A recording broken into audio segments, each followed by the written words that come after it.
Yes, Lord, yes, Lord, yes, Lord. Yes, my Jesus.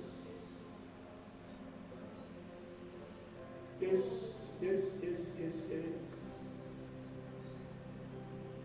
To be like my Jesus.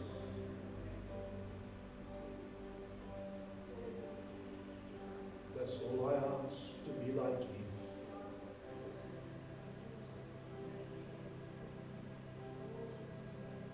So pure and so holy,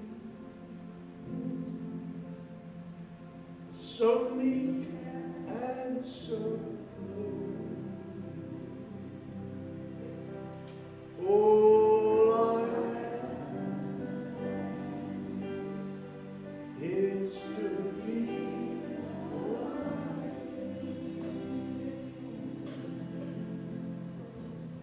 Dis wat ons uitroep is vanmôre, Here. Ons skiet so ver te kort. So ver, so ver, so ver. As ons maar net soos U was, en soos U kon optree en mense antwoord, en mense deel. Maar omdat ons so ver kort kom, vra ons vanmôre, Here, vergewe ons. Ons sing in jou liedjie uit ons hart uit, maar ons weet eintlik nie wat dit beteken nie. In my gebed vanmôre is, Here, help ons, elkeen van my af, die orkes reg deur elke vleuel in die kerk tot bo by die balkone. Help ons om soos U te wees. Dat wanneer mense na ons kyk, hulle aangetrek sal word deur die teenwoordigheid van die soete Heilige Gees in ons. Deur die lig wat deur ons skyn, moet ons hulle kan aantrek in plaas van of ons sal wegstoot, sodat daar 'n kontak gemaak kan word tussen ons en die volgende persoon. En dat ons hulle kan help. Dat ons hulle kan sê dat dit wat Jesus in my gedoen het, kan hy ook vir jou doen. Maar bedoel ons dit vanmôre wanneer ons sê by Jesus. Vir baie is Jesus maar net 'n naam wat genoem word. Is vir baie maar net 'n skelwoord wat hulle gebruik. So min het 'n verhouding met hom. En hier alleenlik as ons 'n verhouding met U het, kan ons sê dit wat hierdie ou koortjie sê te wees soos Jesus. Dat ander mense ook sal begeer dit wat ons sê. Maar wat ons vandag sien is dat die sogenaamde Christene vandag meer wêrelds georiënteerd is. Ek kan ons hier vanmôre sê ons is kinders van die Here. Help ons vanmôre, Here, is my gebed. En self die woord vanmôre met ons sal praat en sal deel. Die woord vir ons sal breek, dat ons sal weet vanmôre dat as ons nie het in ons lewe nie, wag daar 'n donker toekoms vir ons vorentoe. Help ons is my gebed. Breek die woord, spreek met ons deur die woord vanmôre, dat dit ingang sal vind in elkeen se hart. Ons sal vrug voortbring tot eer en verheerliking vir die naam. En al die kinders van Here vanmôre sê, Amen. En my boodskap vanmôre, die titel daarvan is aan die ander kant. Wie glo vanmôre hier, almal wat hier sit? dat daar is lewe na die dood. Daar is lewe na die dood. Aan die ander kant, as ons 'n bietjie gesels daaroor, en soos hier op my hart lê, en ek het vanmôre gesê, Here, jy moet my help. My hart het gebreek, en ek het daaroor gepraat, maar weet jy kan nooit die woord van God uitput nie. Nooit. Jy kan soveel kere dieselfde hoofstuk lees, en dat elke hoofstuk kry elke keer 'n ander openbaring. Kan nooit God se woord uitput nie. Daar's soveel in die woord van die Here. Kom ons lees saam net daar vanmôre dan. Lukas 16, 19 tot 23, almal welkom. Dankie vir julle wat gekom het. Vanmôre ek waardeer dit. Lukas 16, 19 tot 23. 19 tot 23. Kom ons lees daar. Luister wat die Bybel sê, daar was 'n ryk man, en hy het purper en fyn linne gedra, en elke dag vrolik en weelderig gelewe. Elke dag, ek kan dit onderstreep, dit was sy leefstyl. Dis wat hy elke dag gedoen het. Omdat dit kon bekostig om dit te doen. Dan kom hy vers 20, Jesus self met die woord, en daar was 'n bedelaar met die naam van Lazarus. Let op, die Here gee hom, Jesus gee daardie ryk man nie 'n naam nie. Maar hy gee Lazarus 'n naam. En jy geweet jou naam tel eintlik nie as jy in die poel van vuur is nie. Dis nou nie 'n ander boodskap vir oorlewende pastoor sê, as jy in die poel van vuur is, tel jou naam eintlik nie. Daar was 'n bedelaar met die naam van Lazarus wat vol swere voor sy poort gelê het. En het verlang om te versadig met die krummels wat van die ryk man se tafel val. Ja, self die honde het gekom en sy swere gelek. En toe die bedelaar sterf, as hy deur die engele weggedra na die boesem van Abraham. En die ryk man het ook gesterf, maar hy is begrawe. En toe hy in die doderyk sy oë ophef, terwyl hy in smarte was, sê die Bybel, sien Abraham van ver af en Lazarus aan die boesem van Abraham. Tot sover. Kan jy sê, handen op die woord? Nou hierdie gedeelte is spesifiek. Lukas 16, vanaf die 19de vers tot en met lankant, tot by vers 31 wat sê, word al vir eeue lank 'n debat gevoer, omdat sommige geleerdes glo dat dit 'n gelykenis is wat Jesus Christus vertel het. En sommige kommentators beskou dit as 'n gelykenis, al word dit nie deur Jesus 'n gelykenis genoem nie. Nou kan jy self die vraag vra, waar glo jy? Glo jy 'n gelykenis of glo jy 'n ware verhaal? Kom ons gaan aan. Maar dit sou die enigste gelykenis in die Bybel wees wat sekere dinge beskryf wat buite die omvang van 'n menslike ervaring val. Al die ander gelykenisse handel oor dinge waarmee ons bekend is, soos voëls, saad, lande, perdels, koring, skure, suurdeeg, visse ensovoorts. Dis Matteus 13. Maar hierdie gedeelte is egter anders, omdat dit praat oor wat met 2 mans na die dood gebeur.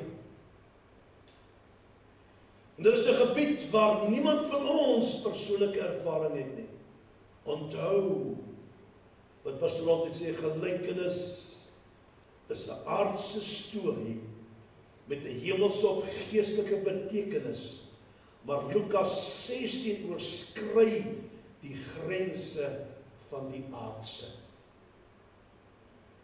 Daarom glo ek myself vanmôre dat hierdie gedeelte is 'n ware verhaal waarvan Jesus bewus was. Maar wanneer en waar weet ons regtig dit plaasgevind nie. Al wat Jesus van praat hier, dat dit in die tyd van die wet was, hy praat van Moses, so was in die tyd van die wet toe dit geskryf, toe Moses die wet ontvang het, en die profete, nou, die profete se tydperk het eers begin in Samuel se tyd. Samuel was die laaste rigter in die Bybel, maar die eerste profeet. So ons kan nie 'n datum en 'n tyd aan dit koppel nie.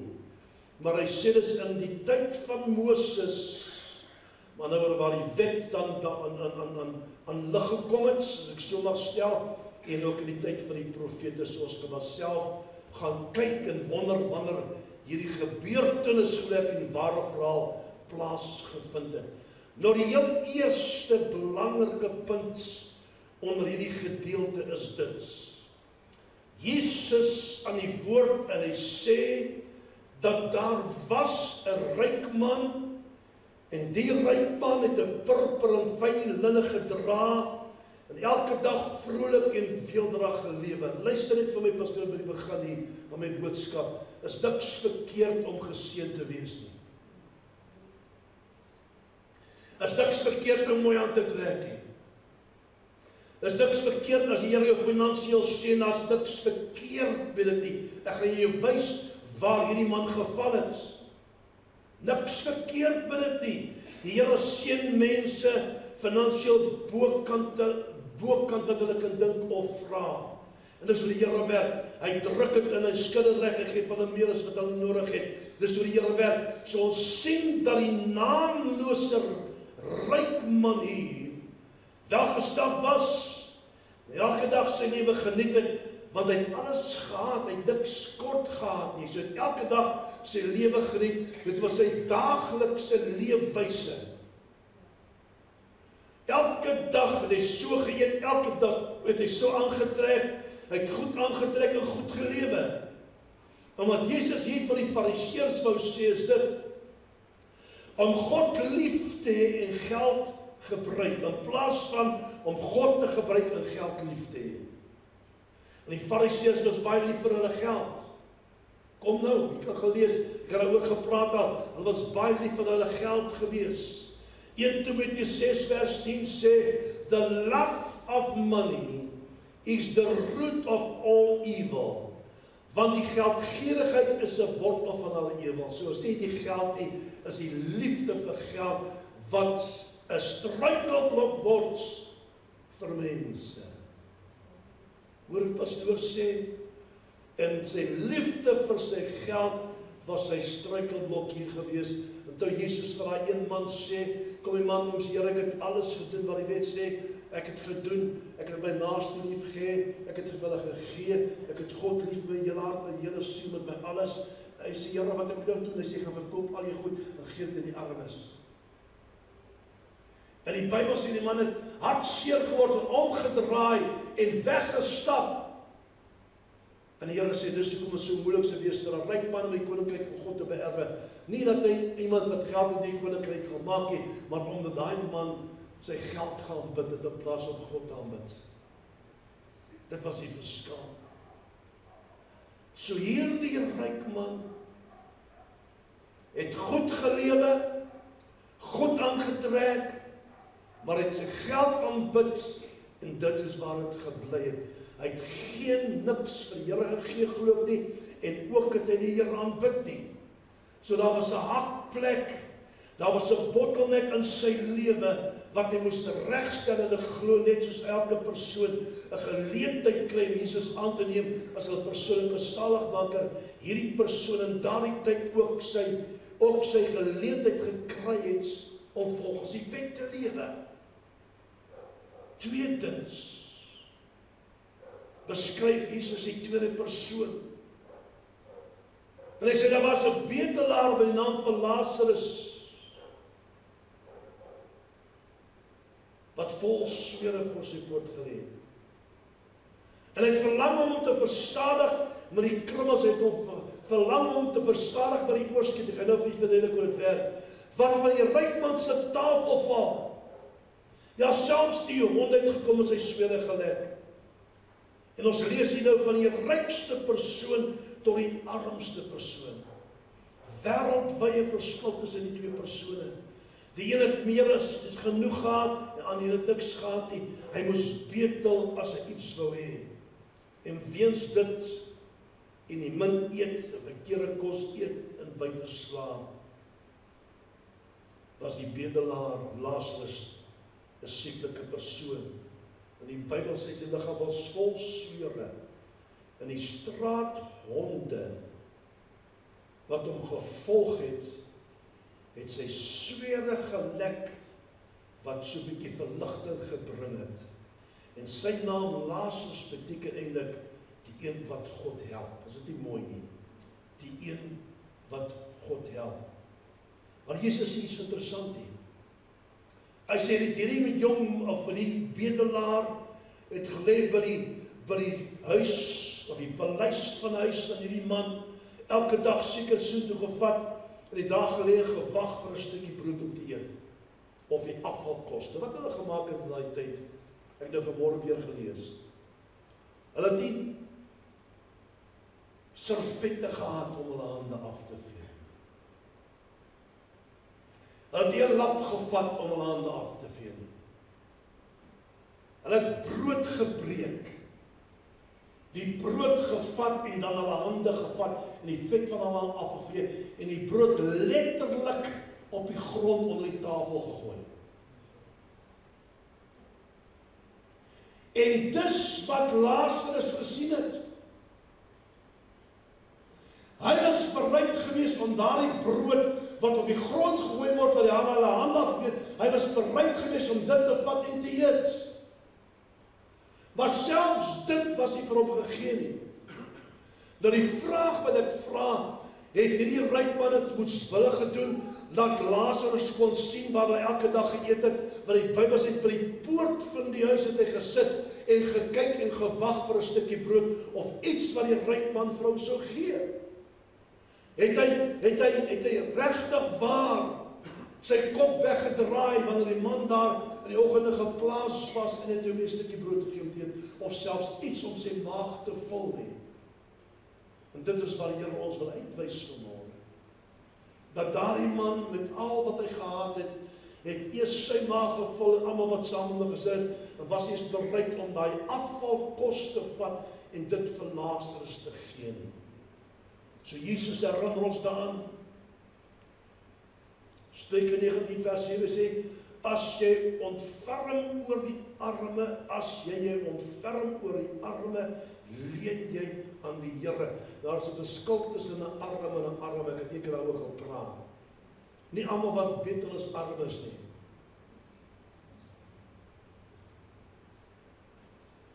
Ek gaan nou praat, maar ek het 'n verskil wanneer dit kom by armes. Maar hy sê as jy ontferm oor die arme, leen jy aan die Here. Dit was die twee se lewe hier op aarde. Soos baie min wil ons daarvan hulle lees, maar al twee, eerstens sien ons is 'n ryk man, tweede sien dat die bedelaar was arm, die bedelaar sieklik.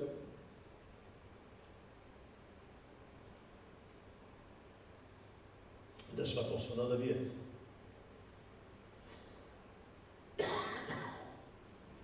Verskoon. Nou, kom ons by die kern van ons boodskap vanmôre. Vers 22. Lees ons die woorde. En die bedelaar Lazarus sterf.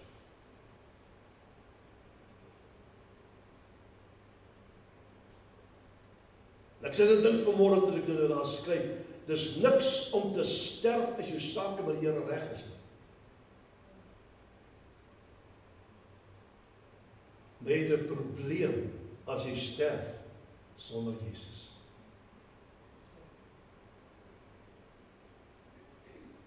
Hy sê wat die Bybel sê. Hy sê in die bedelaar Lazarus het gesterf en is deur engele weggedra na die boesem van Abraham. Ons gaan nou 'n bietjie stil staan en al goed verduidelik. Hy praat nie dan 'n begrafnis was wat hulle gehou het nie.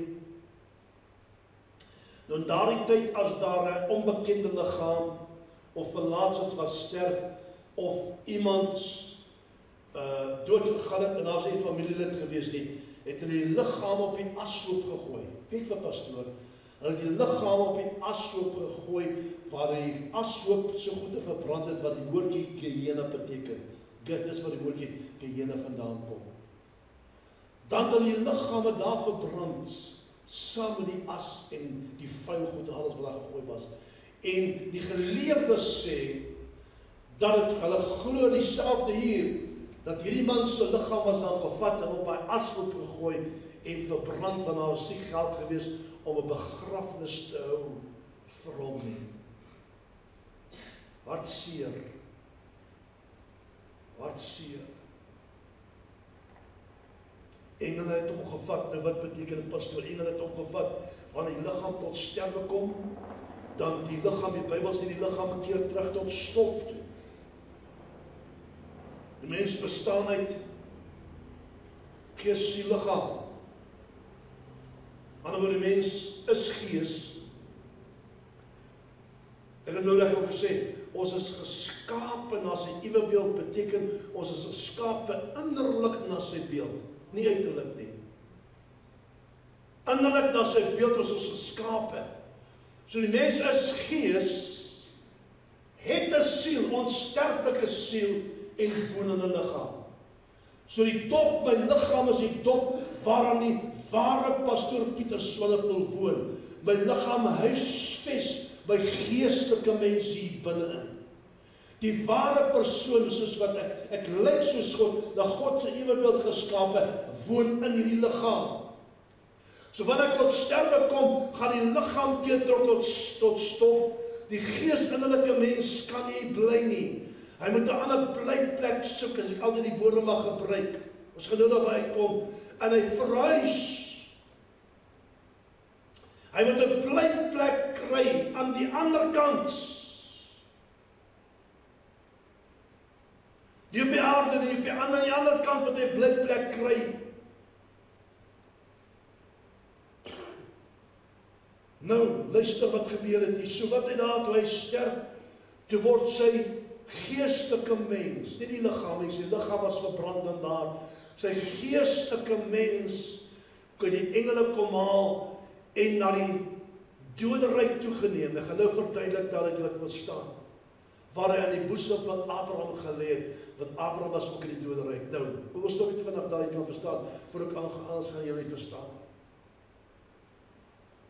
Voor Jesus gesterf het, voor sy tyd, Ou Testamenties tot en met na Jesus se dood, was die doderyk onder in die buik. Die Bybel sê die doderyk is in die buik van die aarde. Onder in die buik van die aarde. En daardie woordjie daar beteken Hades. Hades beteken doderyk. H-A-D-E-S beteken doderyk. So die doderyk is vandag nog in die buik van die aarde. So wanneer die Ou Testamentiese mense tot sterwe gekom het, dis nou tot 'n tyd met Jesus, né? Het die geestelike mens, die dop het gegaan na stof, terug na stof, die geestelike persoon binne-in, as hulle volgens die wet geleef het, in ons taal, as hulle Jesus gedien het, selfde woord, het hulle afgedaal, wat sê Psalm 23, praat van die doodskaduwee, né? Hulle het afgedaal in die buik van die aarde, in die doderyk in. En die doderyk was opgedeel in 2 dele, vandag nog 2 dele. 2 dele, die eerste deel was waar die regverdiges gehou was. Ek sê gehou was, jy gaan nou verstaan. Tweede deel is waar die onregverdiges gehou word. Vandag nog steeds. Maar die verskil is, is dat die eerste deel waar die regverdiges gehou was, die Ou Testamentiese mense, tot hulle wat gesterf het met die tyd van Jesus Christus, is saam met Jesus in paradys ons nou bly kom. Ek wil nie te veel praat daaroor nie. Maar dis waar jy toe gaan. Hierdie ryk man, of nee, die Lazarus het neergedaal in die doderyk aan die kant waar die regverdiges was, waar Abraham en Dawid en al die mense gehou was. Hulle die sielgedeelte, nie die liggaam nie, die sielgedeelte of die geestesmens was daar gehou. En dis waar hy was. OK. So, wat gebeur toe? Die Bybel sê toe, verder daar, die bedelaar Lazarus toe sterf, toe kom in die 4de plek in vers 23, en hy sê die ryk man sterf. So eers het Lazarus gesterf, en toe sterf die ryk man. Maar luister hier. Die ryk man het gesterf en was begrawe, want hy kon het bekostig. Wat was begrawe?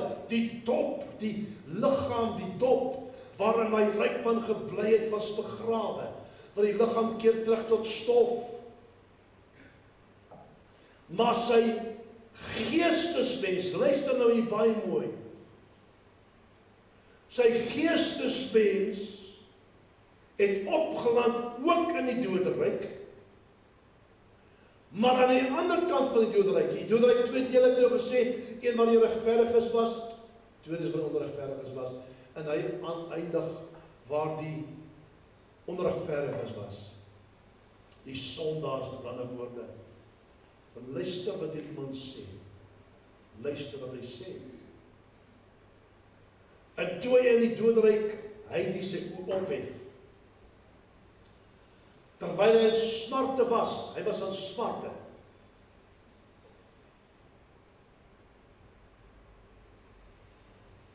Sien hy, Abraham van ver af en Lazarus aan sy boesem. Wat beteken hy kry 'n vertroosting, né? Hy is op die regte plek. Die ryk man was begrawe want hy kon dit bekostig, maar die Bybel sê hy het sy oë oopgemaak in die doderyk. Albei mans was by hulle volle bewussyn, ek gaan nou vir julle verduidelik, want daar is lewe na die dood. Die ryk man kon sien, hy kon voel, hy het dors gekry en hy het ook vir Lazarus geherken. Nou sê mense ook, wat is hoe moontlik, as die mens doodgaan, as hy dood, dit is waar. Ek het dit hoeveel keer bereid, dit is my opinie, waar is jou onderbewussyn? Want jou onderbewussyn is wel deel van jou brein, want toe wat jou, ek wil nie te veel sê nie, want nou gaan ek jou te mekaar maak.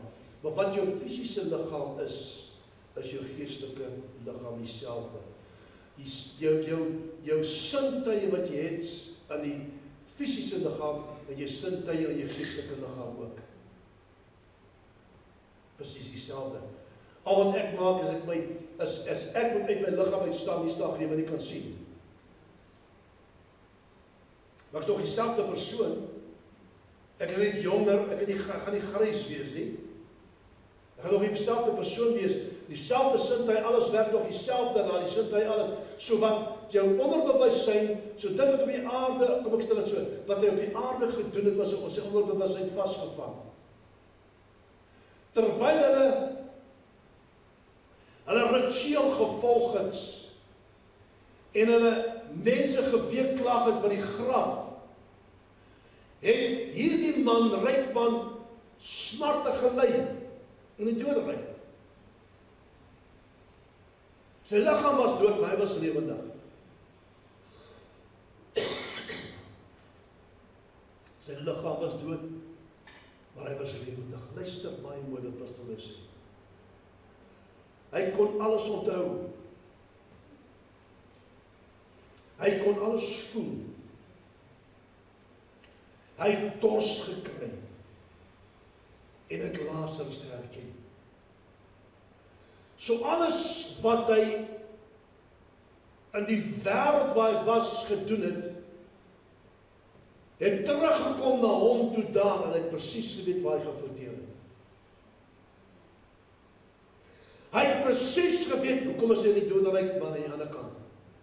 Hy het presies geweet hoe kom hy smarte. Ek gaan vir jou nou wys daar.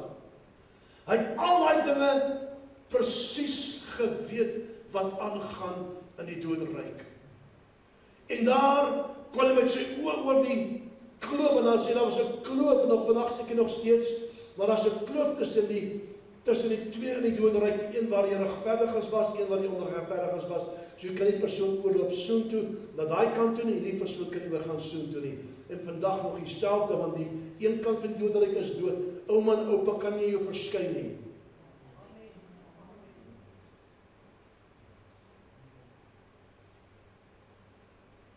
Jy kan jou boetie of jou sussie of jou ouma in 'n droom sien. Ek sê nie kan dit gebeur nie. Maar hulle kan nie fisies jou verskyn nie, want waar hulle is, kan hulle nie uitkom nie.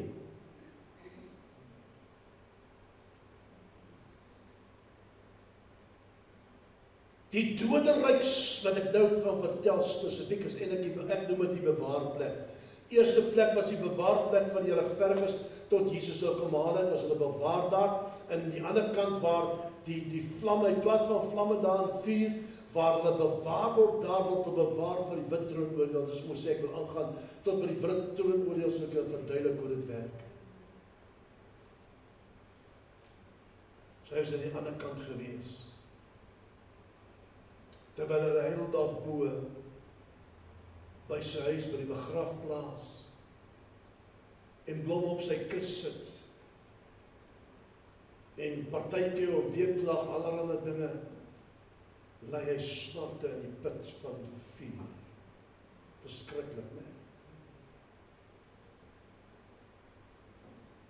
Luister. Hy roep uit en hy sê, Vader Abraham,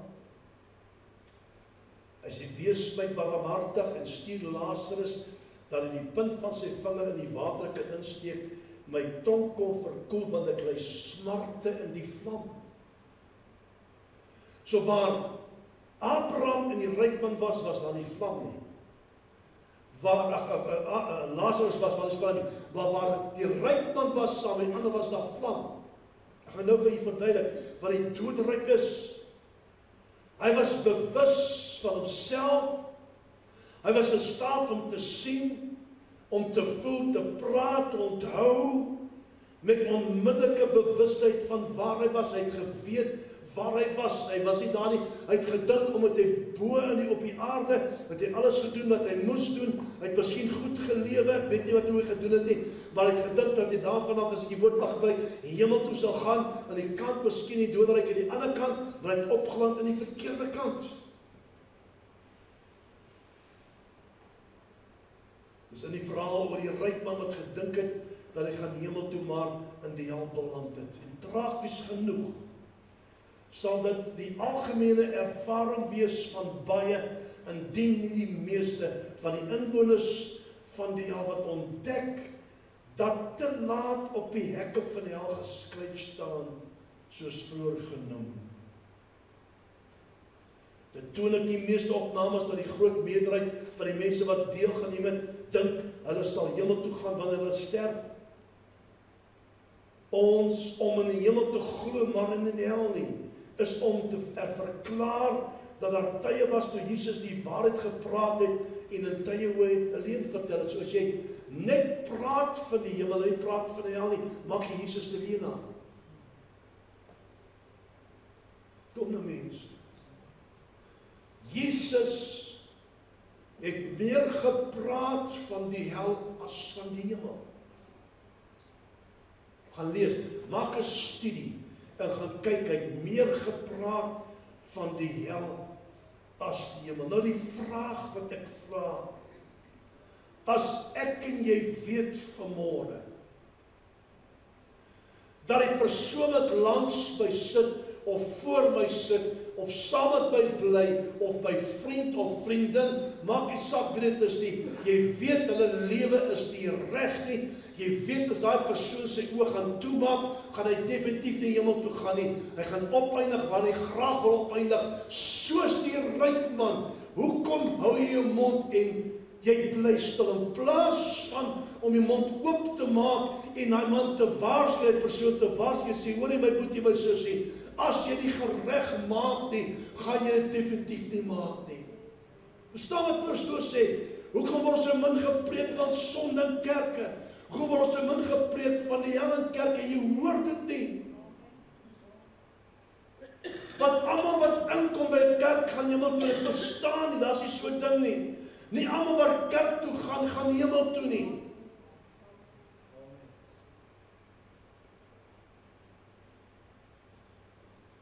Luister,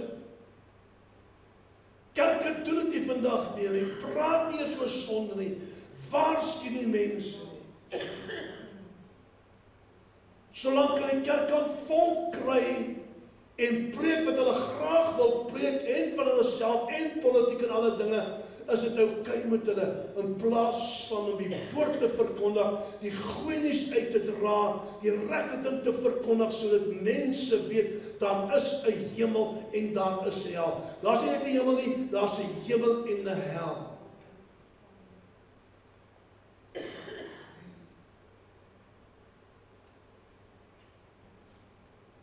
Luister,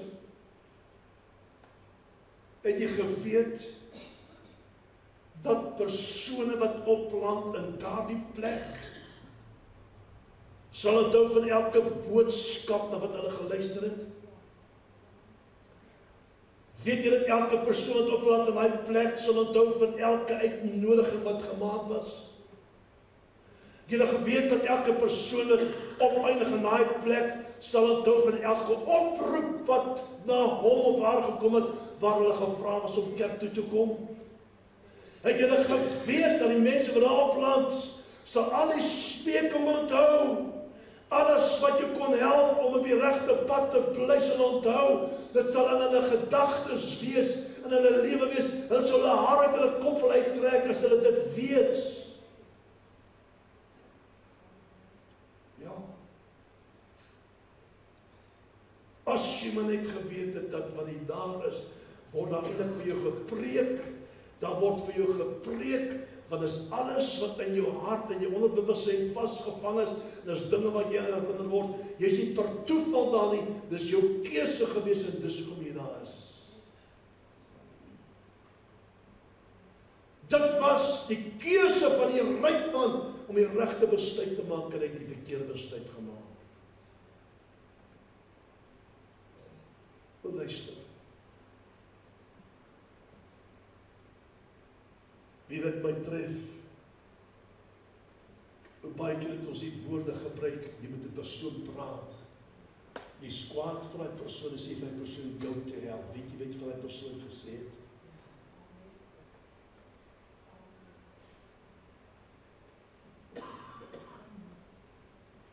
Wie het die persoon gesê?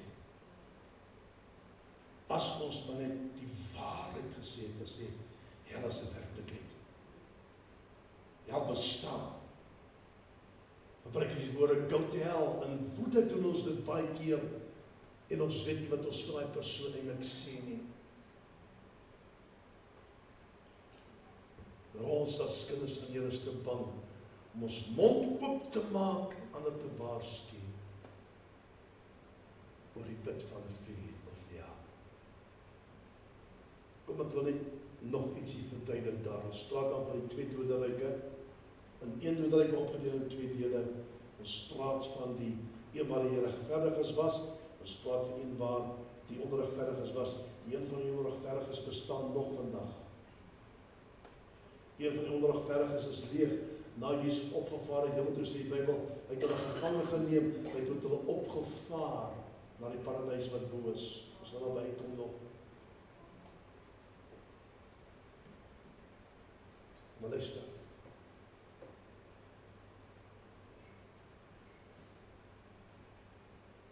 Die plek wat ons noem hel, onder wat ons hel is 'n plek van vuur. Hy sê Jesus self, daar's vuur. Daar, die man het 'n smarte gelei want daar's vuur. Hy het smarte gelei. Soos 'n plek van vuur word gepynig. Is dit die laaste nie? So wanneer die wit troon oordeel gaan plaasvind. Luister wat pastoor sê. Word die hele doderyk word in die poel van vuur gewerk. En lees dit staan daar, ek het vanmôre die skrifgedeelte gekry. Dit staan daar in Openbaring 20 vers 14. Then death and Hades were thrown into the lake of fire. This is the second death, the lake of fire. Okay, vriende, ons dink ons noem dit ja, omdat daar vuur is, dis waar die onregverdiges dan bewaar word daar, hulle geestelike mens, tot die dag wanneer die wit troon oordeel daar sal wees, en dan voor die troon van God gaan staan, en dan rekenskap sal gee, omdat hulle Jesus nie aanvaar het, as hulle persoonlike saligmaker.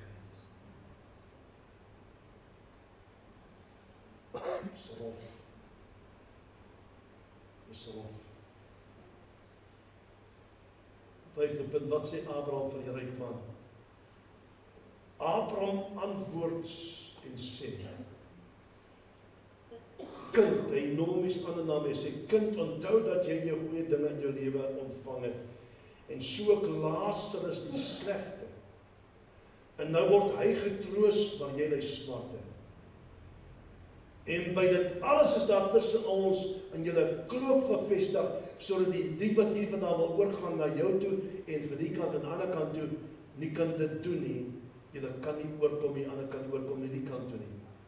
Dis 'n keuse wat ons maak op die einde van die dag. Dan sê hy die woorde, en hy sê, ek bid u dan, Vader, dis die ryk man wat in die doodryk is nou.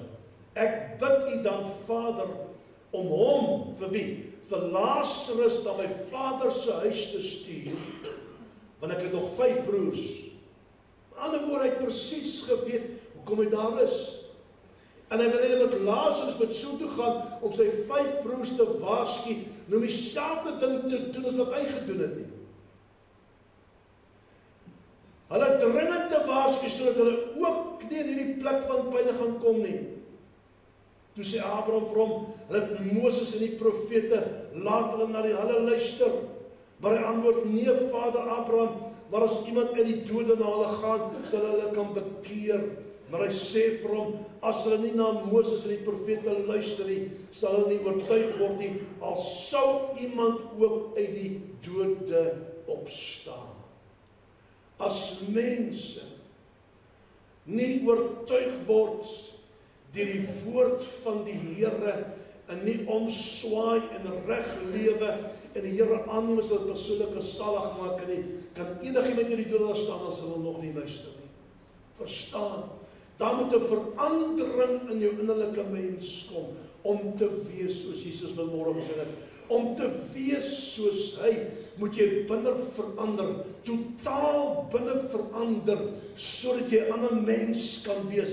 En dit is wat Abraham van hierdie man wil sê, dit maak nie saak wat jy gaan doen, om jou familie te gaan waarsku, al stuur iemand uit die dood uit, niemand sal luister nie, want waar jy is, was jou keuse, en waar hulle is hulle keuse.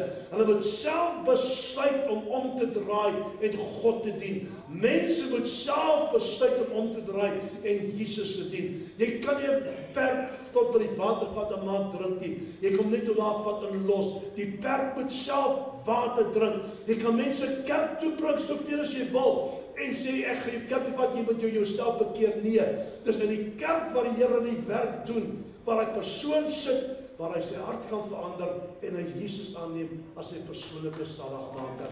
Jy kan dit nie doen nie.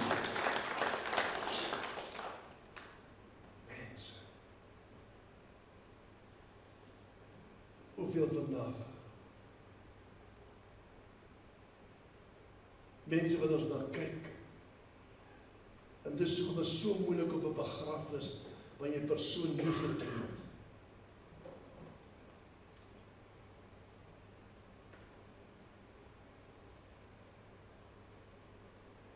Om te sê dat persoon is hemel toe.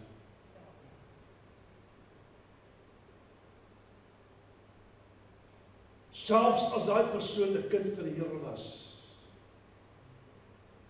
weet ons nie wat op die uiteinde daai persoon gedoen het. Elke persoon werk sy eie highlights in die Bybel. Kyk net vandag. Die ryk man dieselfde keuses gehad, dieselfde geleentheid gehad om Jesus te dien. Al het hy net vir daai man 'n stuk brood gevat en vir hom gegee om te eet, maak nie saak wat nie, kon daar miskien 'n verandering plaasgevind het, maar die Here alleen kan jou hart verander. Jy kan 'n harde hart rondloop solank as jy wil, maar mense, as Jesus Christus jou hart nie verander het nie, is daar probleme vir jou op die einde van die dag. Problems. Hoeveel mense gaan in ewigheid in sonder Jesus, al het hulle bely met hulle lippe en het verklaar dat hulle Jesus gedien het, was dit nie so gewees nie.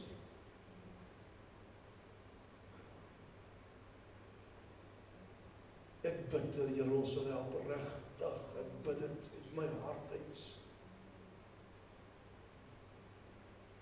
Hoe maklik is dit om te val, hoe maklik is dit om te gly en te val, hoe maklik is dit op jou rug te draai op die Here en die wêreld aan te hang, hoe maklik is dit? Ek kan nie die wêreld dien en God saam dien nie. Ek moet 'n besluit maak, ek moet in my hart 'n kwaliteitsbesluit maak dat Jesus of niks.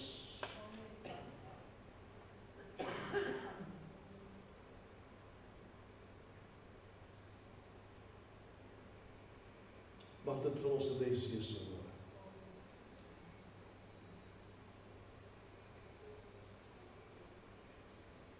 Mag ons hieruit leer en sien en hoor wat die Here vir ons sê. Dat net hulle wat die Here in hulle hart het, hom aanvaar as 'n persoonlike saligmaker en met alles dien die hemel gaan maak. Ons kan nie kanse waag nie. En dink ons doen reg, maar tog doen ons nie. Want op die einde van die dag gaan ons die vrugte van dit pluk. Mag die Here die kort boodskap vanaand in die harte sien. Vanmorgen. Ek kom staan. O gaan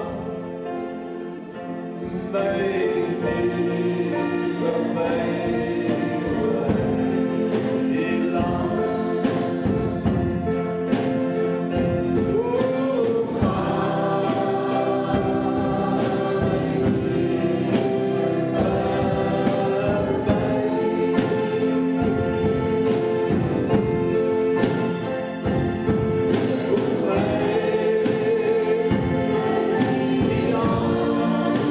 see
die ander kant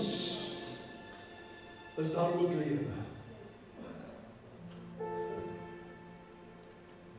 Maar is jy reg om jou plekje in te neem? Die dag as jy sterf aan die ander kant. Jy sien, gaan jy en jy is nie deel van Jesus en Jesus deel van jou nie, is daar geen hoop, geen toekoms, niks vir jou aan die ander kant nie. Maar as jy Jesus Christus in jou hart het, en hy is deel van jou lewe, sê die Bybel het vir jou blykplek klaar voorberei, vir elkeen van hom,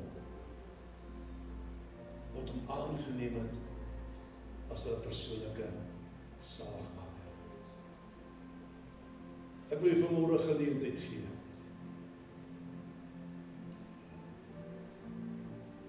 Wat ek vanmôre beskryf het en gelees het daar, is 'n druppel in die emmer hoe dit werklik waar lyk in die poel van vuur. En ek wil nie jy moet vrees in jou hart kry, ek wil net jy oor die waarheid hoor. Wat wag vir die mense wat dit nie gemaak het. As jy vanmôre sê, pastoor, ek is onseker. Ek weet ook wat ek gaan maak, ek weet nie of ek reg is om te gaan. Kom ek vra die vraag so, as jy nou hier moet sterf hier, die Here moet jy nou kom haal hierdie banke waar jy is, gaan jy dit maak na die ander kant? Dis die vraag.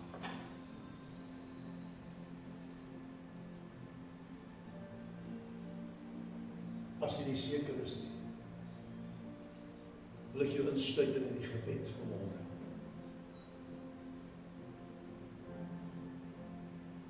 Dat die Here jou lewe kan verander.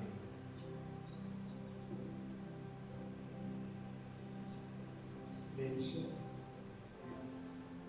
ons besef nie dat ons speel met ons saligheid baie keer nie. Ons besef nie wat ons doen baie keer nie. En ons dink omdat ons die Here dien, ons het gemaak. Ons moet versigtig wees. Ek wil almal so kom met sluit bly, as jy kan nie daar weer staan vanmôre. Sluit jou oë. Dink aan dit wat jy gevra het vanmôre, is ek reg om te gaan as die Here my nou kom haal, of sal ek dit nie maak nie? As jy onseker is, gaan ek vir jou bid. Nou Vader, ek wil nie mense uitsonder en 'n slegte lig plaas vanmôre nie. Maar regdeur van die orkes van my af, regdeur tot daar bo op die balkonne, staan ons vanmôre nakend voor U. Ons kan 'n mooi gesig opsit, ons kan glimlag, ons kan almal mooi groet en saam praat. Maar U ken ons harte. Maar die Bybel sê wat jou hart van vol is, jou mond van oorloof.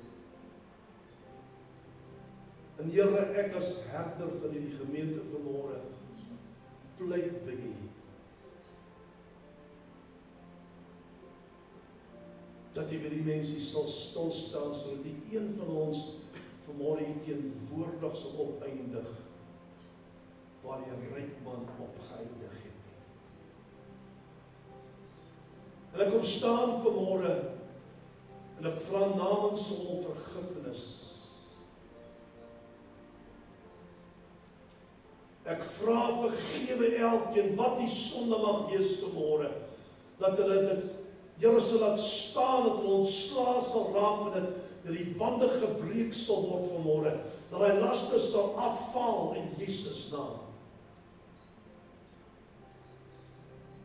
En ek bid vanmôre dat hy ons sal reinig en sal skoon was deur die kosbare en kragtige bloed van die Lam.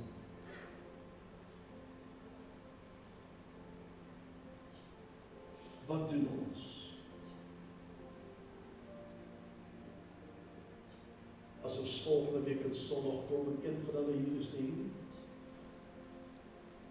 En ons moet hoor dat een van hulle het verhuis. Of die week op, niemand weet. Dat die Here weet waar ons tyd op aarde klaar is. En dis hoekom ek pleit vanmôre dat die Here sal ingryp. En ek vra dat U sal vergewe, Here. En ek vra dat U sal reinig. Ek vra dat U die bande sal breek. Dat die woord vanmôre in elkeen se hart sal lewend word.